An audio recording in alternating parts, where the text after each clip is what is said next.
This is Frameform. Happy Wednesday, everybody, and welcome back to Frameform. Hope you are listening wherever you are most comfortable or where you're most uncomfortable, and hope that this is making you more comfortable.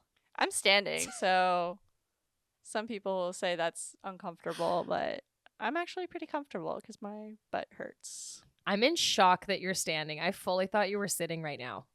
So do you have like a standing desk? Are you fancy like that?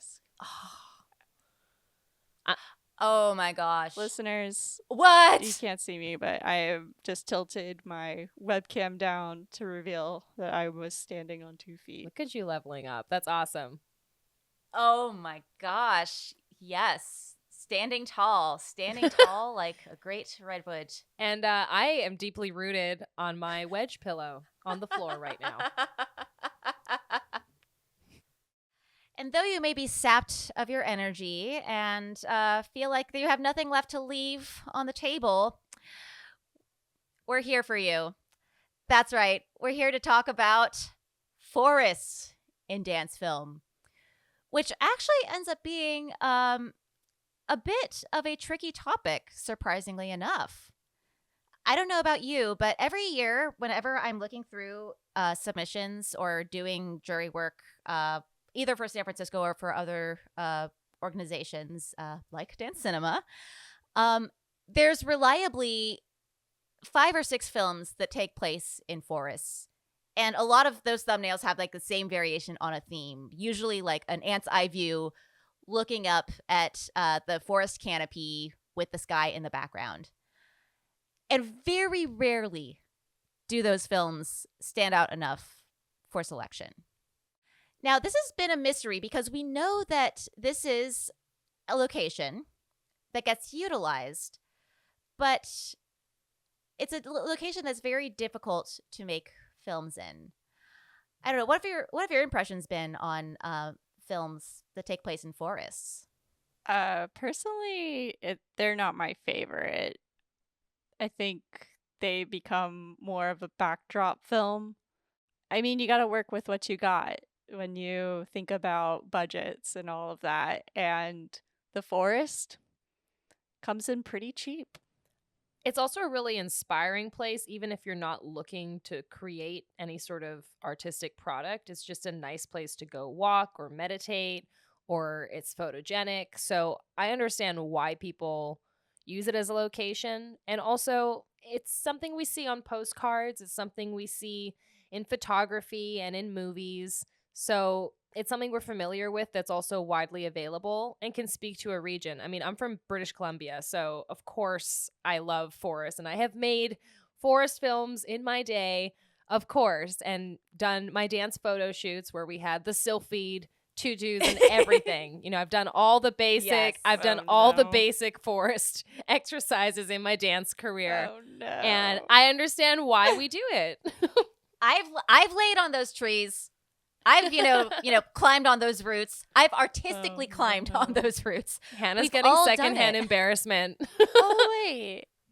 I did do a forest film, and it was Where the Wild Things Are themed.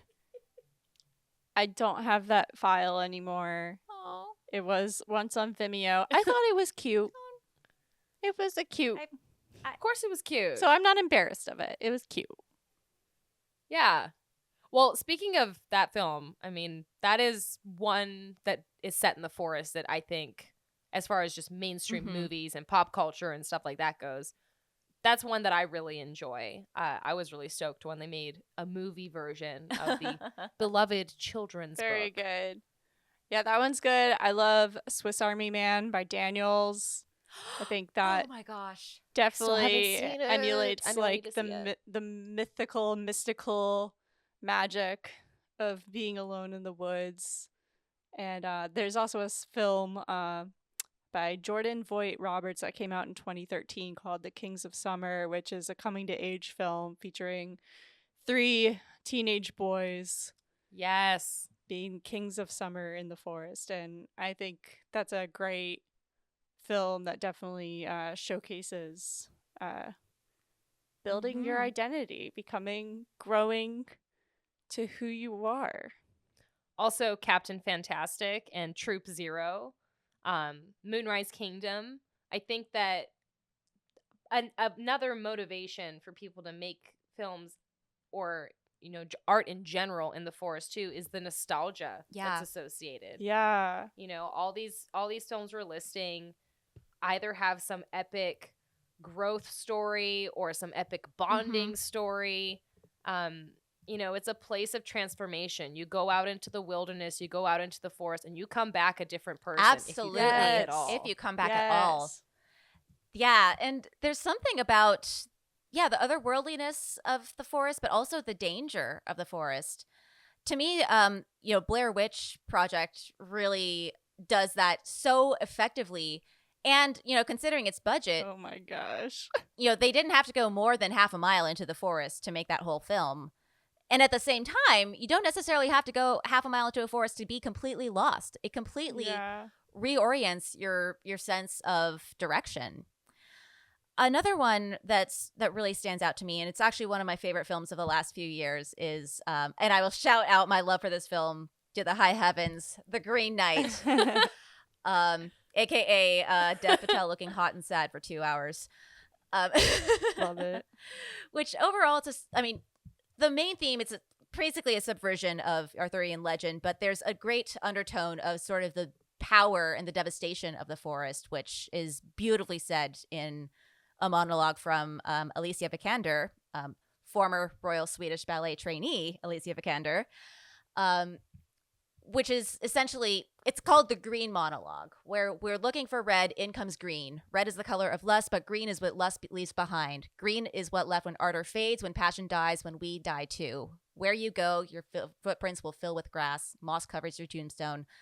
I have copied and pasted this monologue. I do love it. It's a good one.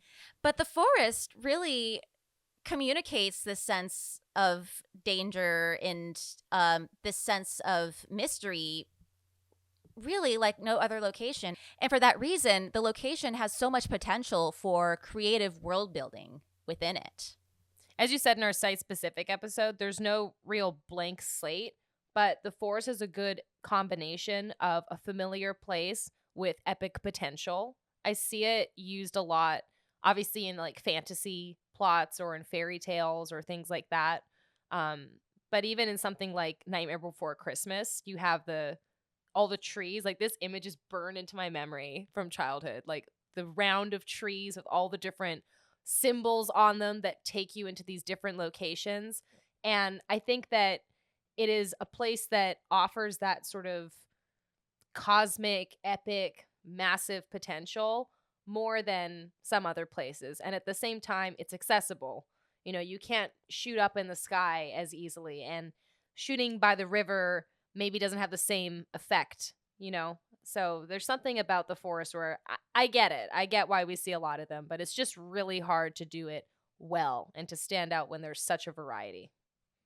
I want to call back to a film that we talked about a while ago, which is Forest Floor by Julie Cleaves and Robbie Singe. And I think that is a creative film that showcases creativity in the forest and how to navigate through those difficult challenges with those branches and roots that cover the walkways, especially for those who maybe can't walk on them.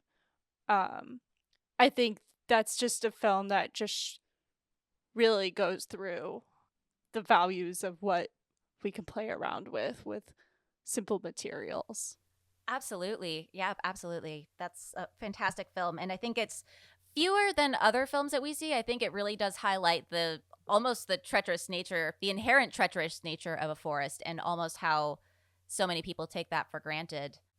And another thing I wanted to mention before we get into the treachery of it all is just the scale, not only of the height of these trees, but also their age. Again, coming from California with these multi-thousand-year-old redwoods, it's you look up and you're in awe as to like what they've seen throughout their entire lives. I think the oldest non-clonal tree is 4,800 years old in the bristlecone pine forest in close to Bishop.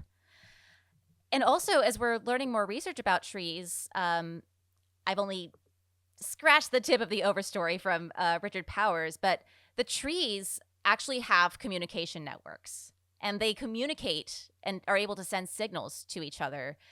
And the forest is almost like a super organism in a way. So, you know, there's the famous saying, forest for the trees, but like the forest as a whole is one big being.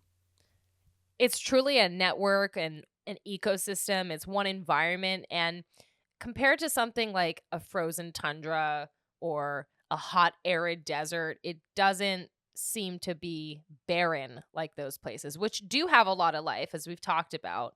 But the forest, we know it to be alive. And I think it's just so fascinating, the communication networks between the trees. That's amazing. But, you know, you also have this layer of, you know, the flora and fauna, and then you have the animal life and the cycles of time. And, you know, when I was researching forest quotes, because of course I thought the mountains are calling and I must go. And I was like, oh, wait, that's the mountains. What do I know about the forest? There's probably something else from Muir that I read when I went to go see the redwoods or something, but I couldn't remember anything. So I Googled it and I was like, let me see these like forest quotes here. And there was a whole bunch, I would say like 30 variations on the idea of people like really corporate types trying to be like, you want to understand about investment, you want to understand entrepreneurship, you want to understand, like, really. And I got it. It kind of ruined it for me, but I got it. You know, that's an element to there as well, is like the passage of time. Like you see time and effort before you in this representation of large, tall trees and, you know, animals going through their different stages of life. And you see some that are dead and you see their tracks. And it's just all sorts of intersections at one time. And I think for that, we get so inspired. But then it's like, okay, but how do we put a dance in here where we're not literally interacting with the wildlife, Exactly. but we still feel alive and connected? Yeah. Yeah. For those reasons, filming in forests is very challenging. As we saw in Forest Floor, the forest floor itself has variable elevation. You're very, very rarely going to get a flat, barren, you know, desert-like surface inside of a forest because of all that undergrowth and because of all the roots. And any dance film set is a really a minefield for injuries. Forests even more so. It's kind of meta. There's also It's kind of meta. Yeah. That's like survival of the fittest if you actually want to film there. Exactly. And there are insane lighting challenges. I mean, I know whenever I've had to film inside forest environments, I usually have to go high ISO. I have to go like open the aperture as much as I can. And even then, maybe you light well for the forest, but then the sky behind you is going to completely blow out the image. For those out there, try not to raise your ISO that high. It's not fun to play with later. No, it is not. You know those denoising things? They don't actually take the noise out. No, they just never. amplify your mistake. Yep. Exactly. Yeah. Additionally, at least on forest shoots that I've been on, reliably there's at least half a mile to a mile of walking from wherever you park. So oftentimes you're limited in how much gear you have, how much battery life you have. And so many film productions have a very short window as to how much they can shoot. And then, you know, throw lighting into the mix and the fact that you can't see anything before 9 a.m. or see anything after 3 p.m. in a forest, then you just have the smallest possible window. If you're listening to this episode and you haven't heard all of our other episodes up until this point, we highly recommend going back to the site-specific films episode, because whatever environment you're in, there's going to be so many challenges unique to that environment. And, you know, we found a lot of examples of films that are set in the forest that we wanted to talk about today, but we could not go deeply into all of them, or we would be here way too long for this episode. It'd be season 4 would be talking about forest films. So we had to just pick a few that we thought did a really good job on certain elements and, find certain patterns. So let's see. So, what films do you want to talk about?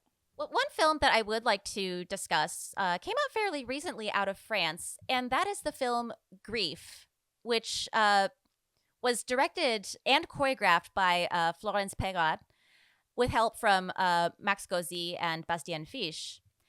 And this is actually a very, very swift, very efficiently paced film, and also utilizes the forest location very, very well. Not only in terms of how it's used technically, but also touching on some of the symbolism that we may associate with these spaces.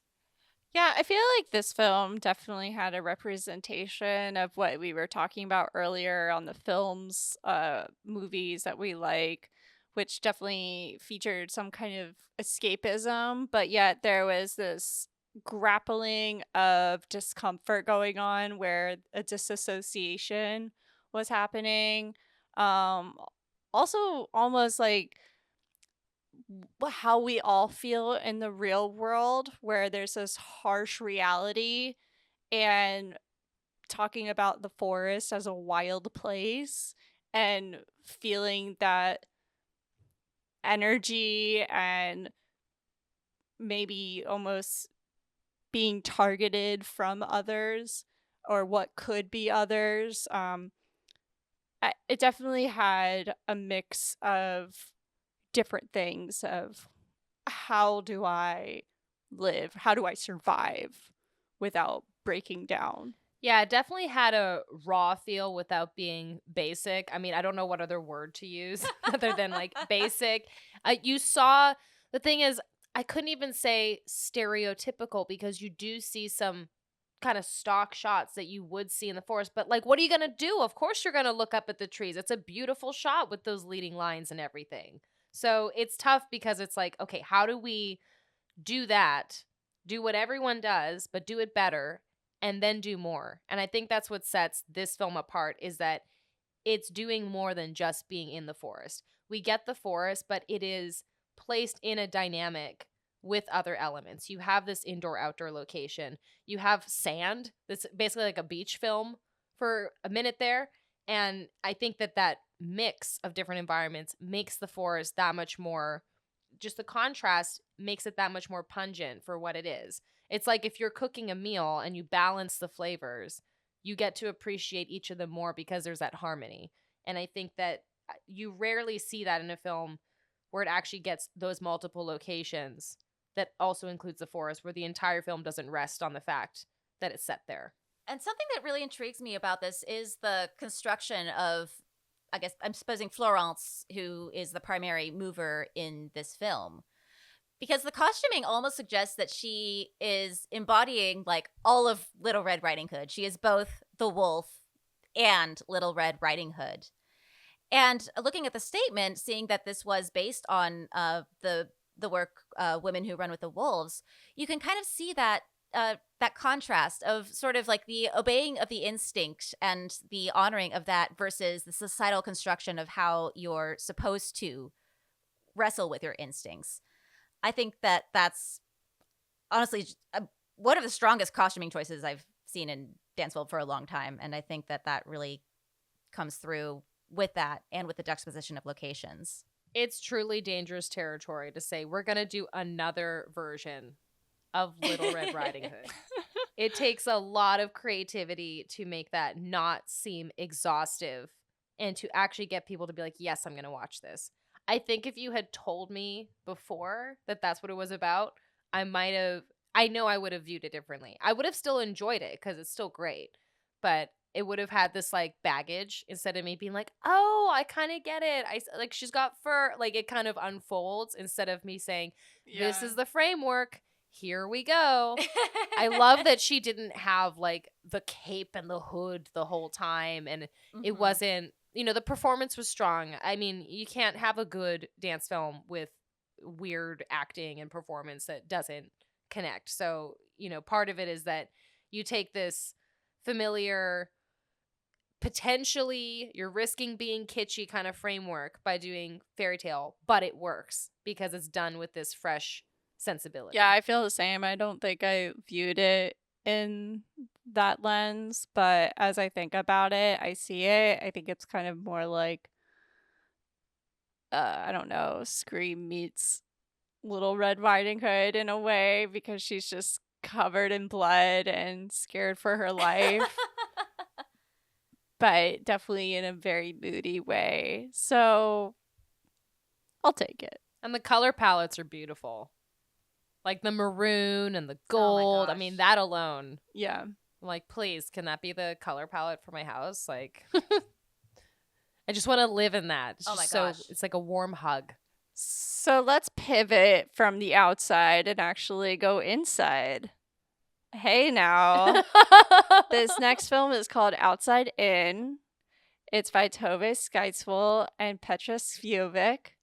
And this is definitely a different approach from what we have explained from the very beginning of talking about being outdoors and finding freedom. Instead, we're being a little constrained. We're inside. We're actually on a movie set, to if you can believe it. And I thought this was a great approach about, I would say, the first thing I thought of was the reality of movies. I always like to watch these interviews or listen to these interviews from actors and how they feel when they're making a movie and how that is in contrast from us watching the movie that they're in. Because they always talk about like how they didn't go see the movie afterwards or like they were going through some other things. So uh, that definitely made me think of that. Claire and Jen, what were your thoughts watching this film?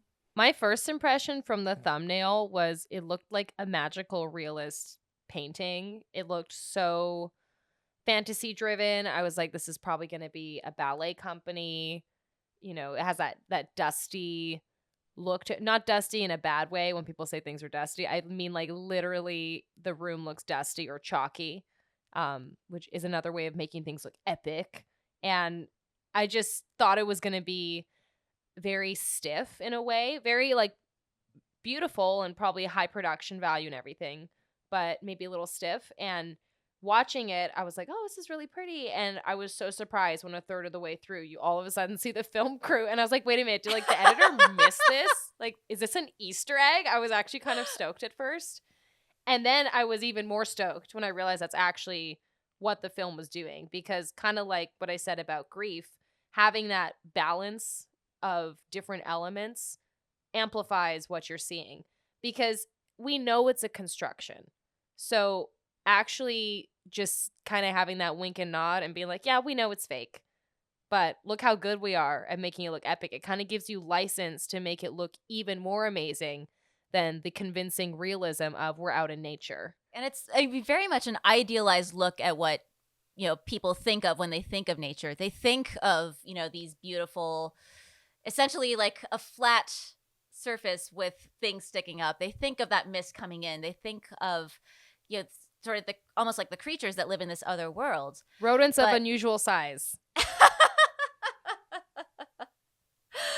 Yes. And I mean, especially some of the ironies that we see in the film, we see that juxtaposition of sort of this, very much a sanitized version of nature, but nature versus sort of the industrial and sort of the task-orientedness of the film set, as well as its greater context, in the middle of winter in Sweden, where we see, the person essentially escape the confines and go out into, I guess, what is really nature and all its harshness. I think what really stood out to me in this, besides the fact that it took place on a film set, was that moment where she finally reaches that state of flow and concentration and being transported into the forest. Like, this is what we want when we're watching movies. We want to see the shadows being presented on the wall and get entranced by the story that is being told to us. And in this case, the location that is built around her is giving off that state of being alone and feeling isolated. In this case, I wouldn't say the forest is exactly creating that, but the energy of the film crew is giving off that energy to her. Because as we said, like, you could feel lost in a forest, and something else that you could also get lost in is just being in the group of people around you, or being in the city and feeling like you cannot connect. And I think that's what really gives off a similar connection and disconnection that causes her to live free and find her freedom and find peace throughout that performance.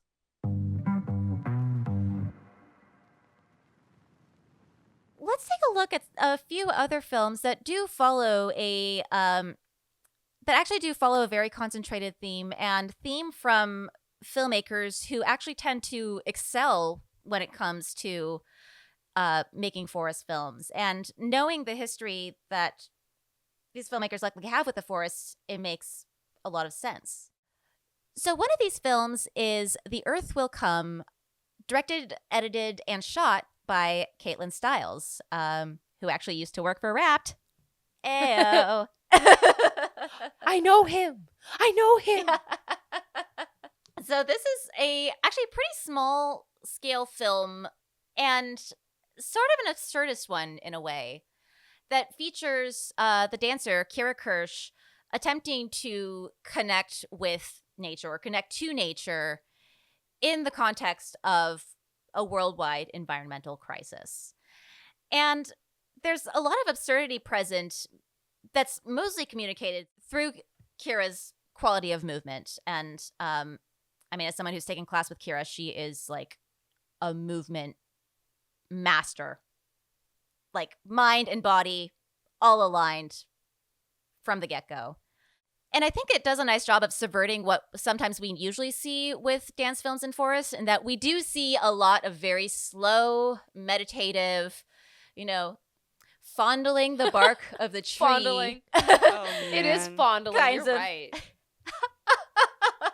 kinds of What's films. going on and I here? think that this one, exactly. Oh, she's having an experience with a tree. Oh, good for them. Give them some space.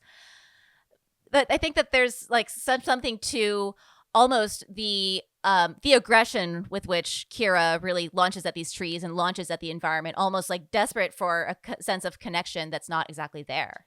It reminded me of a Belgian film I saw called Walking to Birth, where it's literally, the description says, a very pregnant woman, and she's, as the title says, walking to birth, trying to find a resting place to deliver her baby. And this kind of reminded me of that, because there was that same struggle and motivation, but obviously very different movement and plot tension, because I was worried that baby was going to come out. Whereas here I was just more caught up in the great editing and the aesthetics, and I thought it was really well done. I love hearing the sound of the forest, the leaves. There's a moment where while she's falling down, she bumps into a tree and all the leaves just fall down, like a little confetti moment. But it kind of bothered me that it was so forceful, her movement in this very wooded forest with lots of leaves. There was just so much want and no peak of release.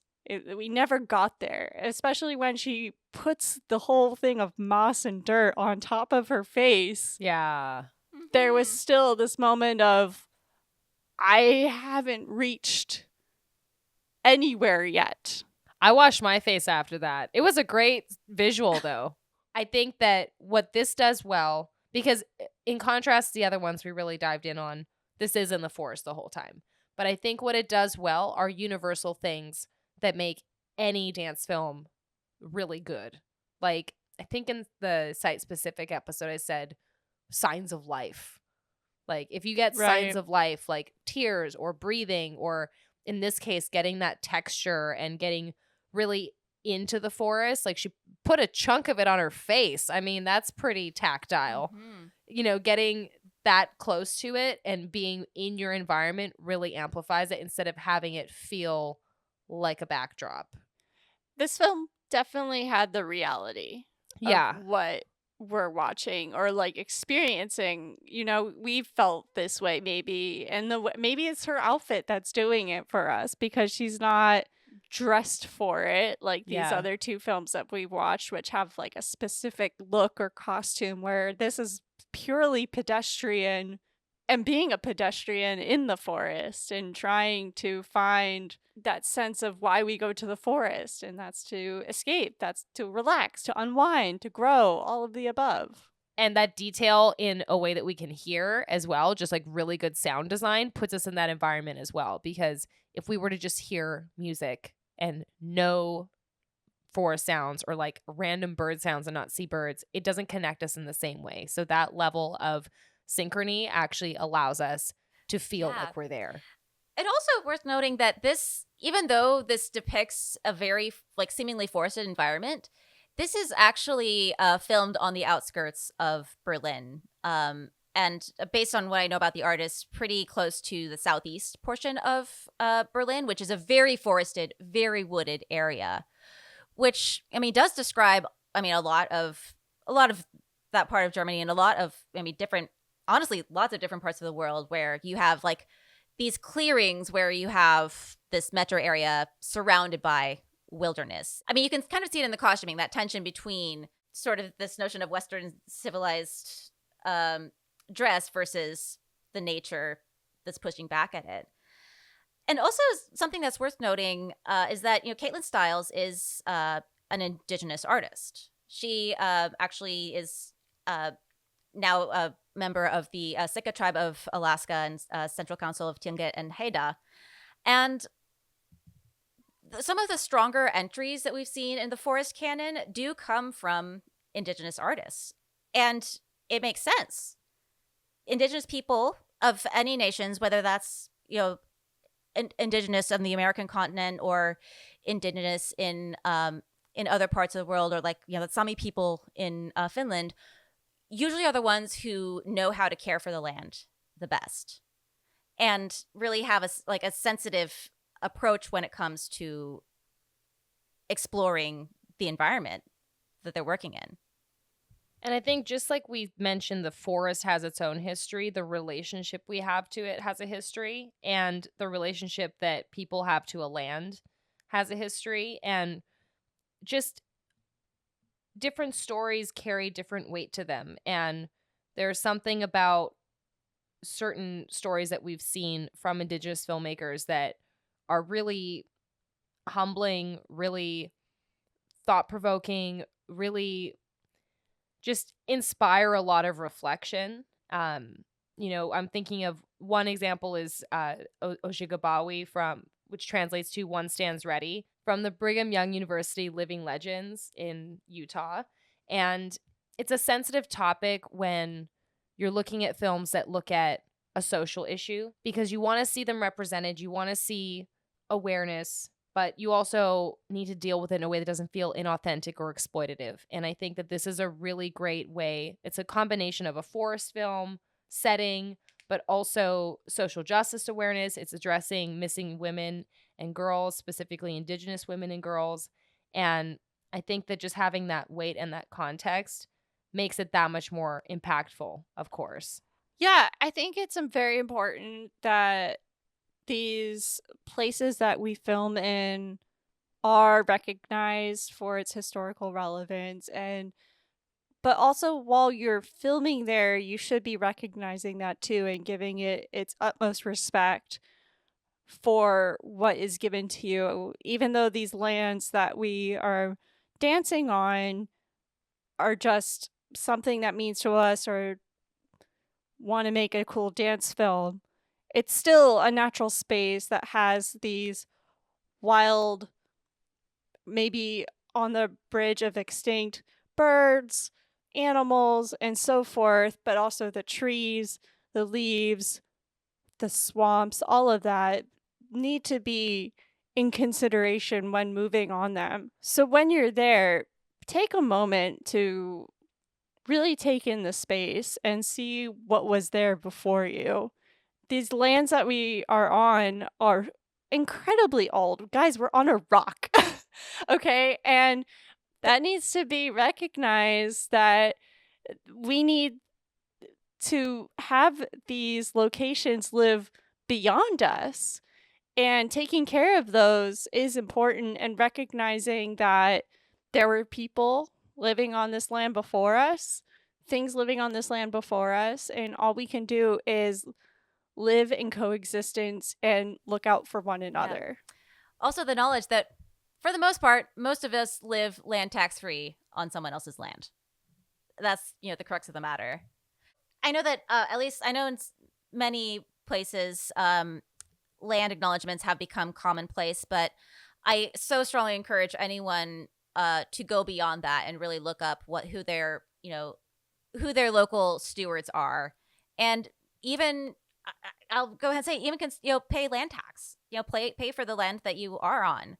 There's some sometimes if you go to a show, sometimes a portion of the proceeds are donated to that tax, but it really is a case of engaging with it beyond whatever, beyond the utilitarian nature that you might associate with that land.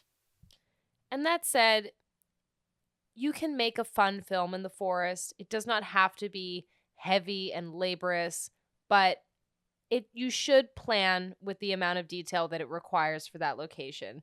And you should do your research and see all the examples that exist. And hopefully this episode serves as a good guide. There's a lot more films that are listed in the show notes that we didn't even dive into today, but we wanted to mention as further resources for you if you're looking to explore the forests in dance film even more. We hope those seeds are planted and that you will set your roots, but continue to reach outward. Grow on. This is Frameform, hosted by Hannah Weber, Jen Ray, and Claire Schweitzer. Episode edited by the Frameform team, and music by Mason Carlton. Thanks for listening.